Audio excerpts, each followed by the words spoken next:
August 29 പാലന മാതാവ്.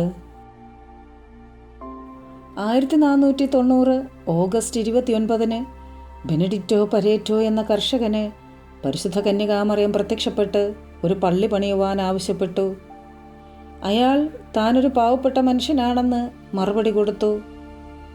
പരിശുദ്ധ കന്യകാമറിയം പ്രതിവചിച്ചു, ഭയപ്പെടേണ്ട. അവൻ വീട്ടിലേക്ക് മടങ്ങിയ ശേഷം ആരോടും അതേക്കുറിച്ചൊന്നും പറഞ്ഞില്ല.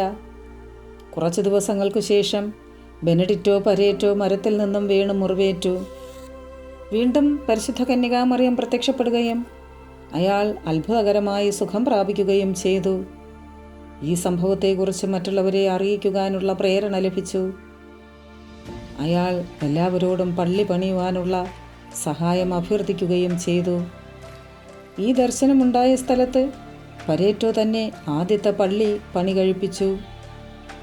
1530 തീർത്ഥാടകരുടെ സന്ദർശനം കൂടി വന്നപ്പോൾ ഒരു കപ്പേള കൂടി പണി കഴിപ്പിച്ചു.